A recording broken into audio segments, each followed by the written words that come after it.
Welcome to Inside the MUTCD. This is the second of a series of videos that are intended to help you understand what the MUTCD is and how it is used in daily practice. In this video, we're going to talk about how the MUTCD is structured and identify its general content. Other videos in this series provide additional information about the MUTCD and the National Committee on Uniform Traffic Control Devices. My name is Gene Hawkins. I'm a civil engineering professor at Texas A&M University, and I am chair of the National Committee on Uniform Traffic Control Devices. I talk more about my background at the beginning of the first video in this series. So let's talk about the size and general structure of the MUTCD. The manual is divided into parts, chapters, and sections. There's 9 parts in the manual. There's also an introduction that precedes the 9 parts and 2 appendices that follow the 9 parts. In the next slide, I'll talk about what those 9 parts are. Within the 9 parts, there are 67 chapters. Within those 67 chapters, there are 836 sections. Altogether, there are 862 pages in the MUTCD. It's not very exciting reading, I can promise you that. But the content contained within those pages is crucial to the safe and efficient movement of road users through our transportation system. As I mentioned, the MUTCD has 9 parts, so let's talk about what those 9 parts are. Part 1 is general information about using the MUTCD. Parts 2, 3, and 4 describe the 3 basic types of traffic control devices, which are signs, markings, and signals.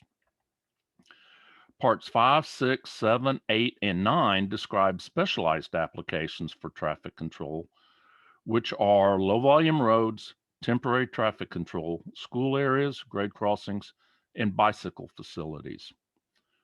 There's also the introduction I mentioned in the last slide that precedes Part 1 and the 2 appendices at the end of the manual. In my Part 1 video, I talked about how the MUTCD is a national standard for all traffic control devices. However, while the entire manual is defined as a national standard, the individual content within a part, chapter, or section is structured into various levels of mandate. In a future video, I'll explain the MUTCD levels of mandate in more detail. As a quick introduction, though, to the levels of mandate, let me say that content is divided into standard, guidance, option, or support statements. A standard establishes a required practice. Guidance is a recommended practice. An option is an optional practice, and support is background information with no level of mandate. So let me show you what a typical MUTCD page looks like. This is page 112 out of the 2009 MUTCD, and there are 2 sections on this page, 2C08 and 2C09, and they both relate to warning signs. Now let's break down the general content on this page. At the top of the page is the page number. Below that is the section number for the first section that's on this page. In the upper right is the MUTCD edition, so you always know where this content came from if you just print out one page of the document. Then you have your 4 headings, the standard, guidance, option, and support. Here you'll see that the standard statements are in bold and the option or the guidance statements are in italics. Each paragraph is numbered so that it is easy to reference a specific paragraph in a particular section.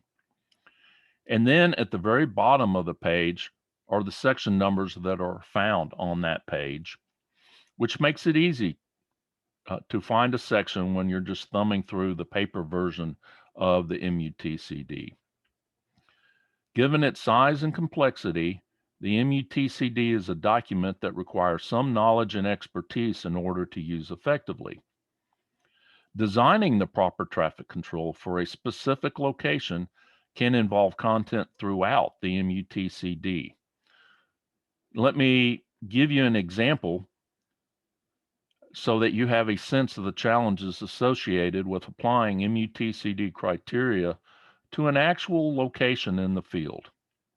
And for this example, let's use a signalized intersection with bike lanes and a grade crossing that's located near the intersection.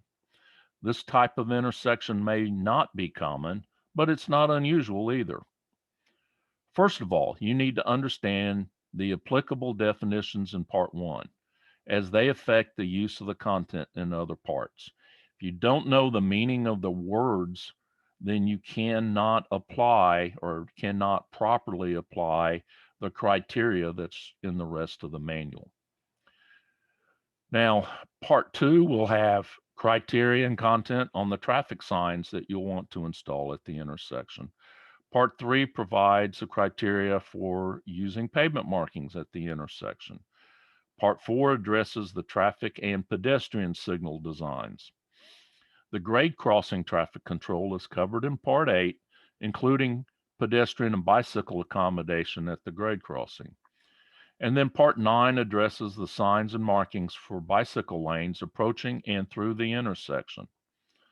All of the content from these parts have to be integrated together in order to provide a location that works for the traveling public. So in summary, there is a lot of information in the MUTCD.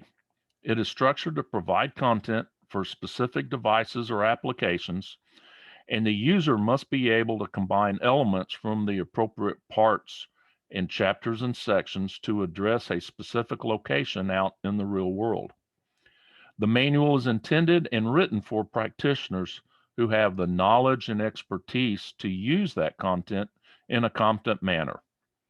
Thank you for watching this video, and I hope that you will watch Part 3 of this series, where I will talk about the differences in states' use of the MUTCD.